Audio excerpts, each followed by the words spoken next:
आम्ही शिवसेनेबरोबर निष्ठेने राहतो म्हणजे उपकार करत नाही. हिंदू हृदय सम्राट बाळासाहेब ठाकरेंनी आम्हाला एवढं दिलेलं आहे या महाराष्ट्राला, आम्हाला सगळ्यांना. आणि माझ्यासारखे लाखो निष्ठावंत शिवसैनिक आहेत. म्हणून ही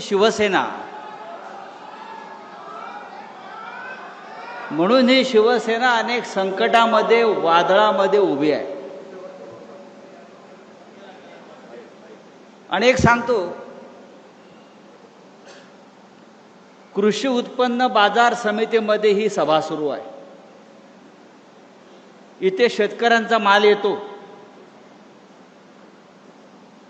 विकला जातो, त्याला काय फार भाव मिळत नाही. पण 15 दिवसापूर्वी इथे एक माल आला आणि 50 कोटीला विकला गेला. तुमचा खासदार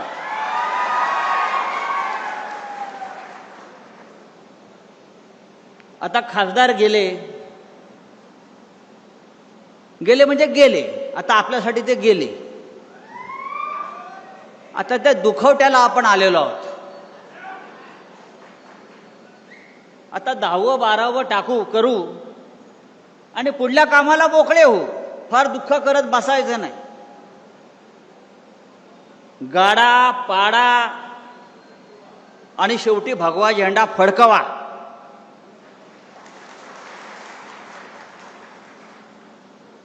$50 कोटी भाव झाला त्याचा. 50 कोटी. खरं म्हणजे या बाजारात त्याला कोणी 500 रुपयाला घेतलं नसतं. तो शिवसेनेमध्ये आला, त्याला माननीय उद्धव साहेबांनी खासदार केला, त्याच्या खांद्यावर भगवी शाल टाकली आणि म्हणून त्याची किंमत 50 कोटी झाली. उद्याच्या निवडणुकीत 5 रुपये पण त्याची किंमत राहणार नाही. अशा पद्धतीनं ही निवडणूक होणार आहे. मला आश्चर्य वाटतं, उद्धव साहेब विकास निधीसाठी गेले. विकास निधी, मला माझ्या मतदारसंघाचा विकास करायचा आहे. अरे कसला विकास करणार तुम्ही? 12 वर्षामध्ये नरेंद्र मोदी या देशाचा विकास करू शकला नाही.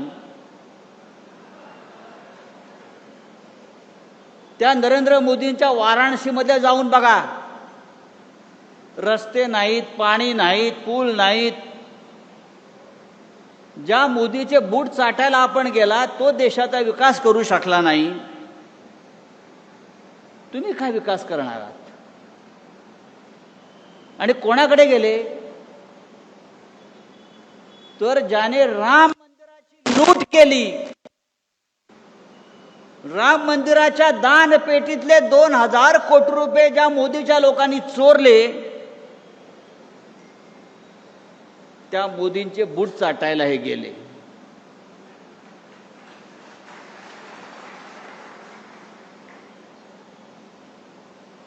तर देशमुखला जाऊन सांगा,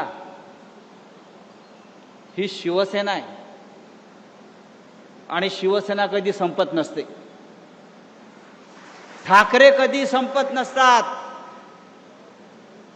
ते पुन्हा पुन्हा राखेतून उभे राहतात आणि या महाराष्ट्रावरती आपली पकड मजबूत ठेवतात. अरे तुम्ही मशालीच्या चिन्हावर निवडून आलात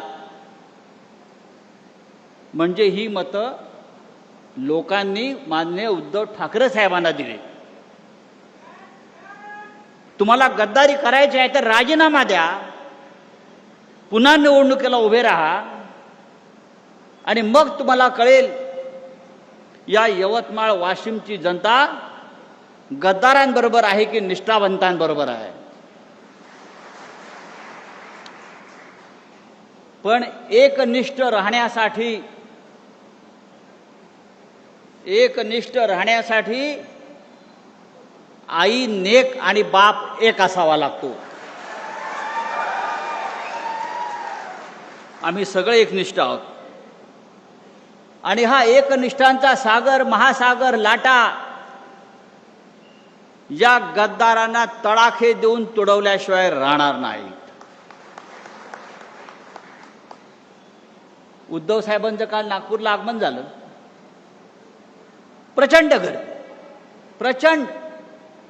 मग जिथे नजर जाईल तिथे माणसं त्यांच्या स्वागताला उभी.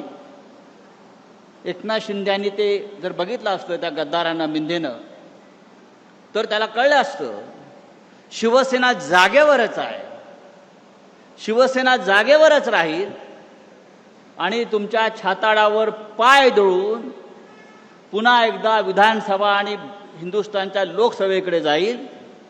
ही आजची सभा, आजचा मेळावा निष्ठावंतांचा आम्हाला तेच सांगतोय. यवतमाळ हा कायम हिंदुहृदय सम्राट बाळासाहेब ठाकरे यांच्यावर प्रेम करणारा जिल्हा आहे. सातत्यानं लोक आले आणि गेले, पण शिवसेनेचा भगवा झेंडा या यवतमाळवरती कायम राहिला. तो यापुढे कायम राहील.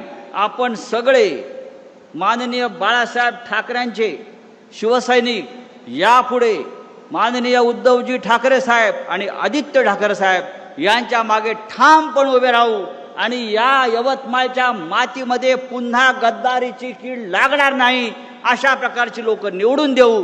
जय हिंद, जय महाराष्ट्र.